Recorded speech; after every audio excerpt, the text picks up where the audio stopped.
Mengapa bergosip itu menyenangkan?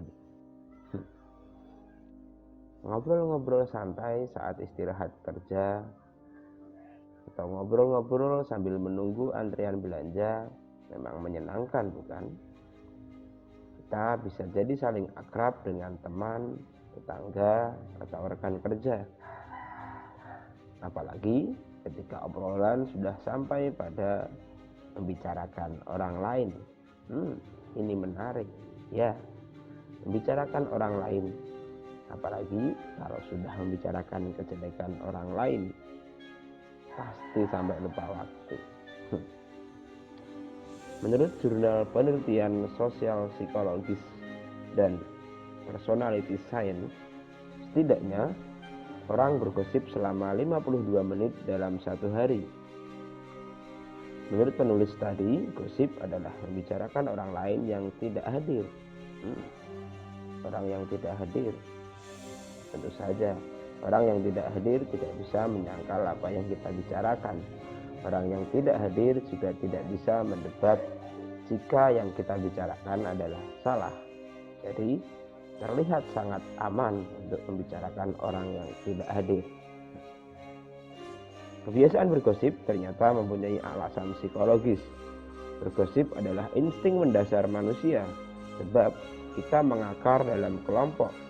Tidak hanya hidup dan membaur dalam kelompok, tapi kita mengakar di dalamnya. Sehingga kita merasa memerlukan informasi-informasi penting tentang orang-orang yang di sekitar kita. Termasuk informasi tentang kebaikan maupun keburukan orang lain. Celakanya, kalau kita lebih sering terjebak pada membicarakan keburukan orang lain, dan membicarakan keburukan orang lain adalah jalan bagi kita untuk membenci orang lain. Salah satu alasan lain mengapa bergosip itu sangat menyenangkan adalah karena bisa membuat diri kita terlihat baik. Ya, semua manusia tentu ingin menjadi yang terbaik, tentu ingin menjadi orang besar, tentu ingin menjadi orang yang paling dihargai. Sayangnya, tidak semua orang bisa menjadi yang terbaik. Tidak semua orang bisa menjadi orang yang besar. Dan tentu saja itu membuat kita gelisah. Kita akan mencoba berbagai cara agar menjadi besar. Kita akan mencoba berbagai hal agar menjadi yang terbaik.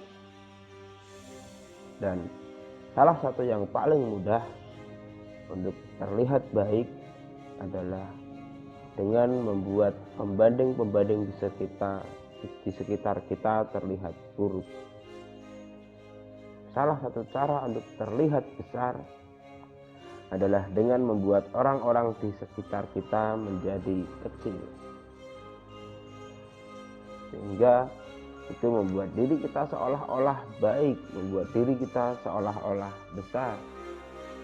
Padahal dengan membuat orang lain terlihat buruk, kita tidak akan pernah benar-benar menjadi baik. Dengan membuat orang lain terlihat kecil, kita tidak akan pernah benar-benar menjadi besar. Kita hanya tertipu. Tidak hanya orang lain yang tertipu, tapi diri kita sendiri bisa tertipu. Kita bisa menjadi merasa orang yang baik, kita menjadi merasa orang yang besar, sehingga kita lupa memperbaiki diri sendiri. Karena orang yang di sekitar kita terlihat buruk, karena orang di sekitar kita terlihat kecil. Jadi, untuk apa kita harus memperbaiki diri? Kita sudah baik. Jadi, berhati-hatilah dengan membicarakan keburukan orang lain.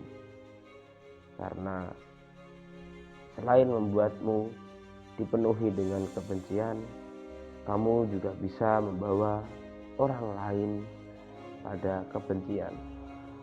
Contoh saja misalnya, si A dan si B dan si C. A ini kenal dengan B. dan B kenal dengan A, tapi B tidak kenal dengan C. Ketika A berulang-ulang mengucapkan keburukan si C di depan si B, maka tanpa sadar akan timbul kebencian dari si B terhadap si C. Dan jika kebencian seperti ini terus berlangsung, maka bisakah kita bahagia?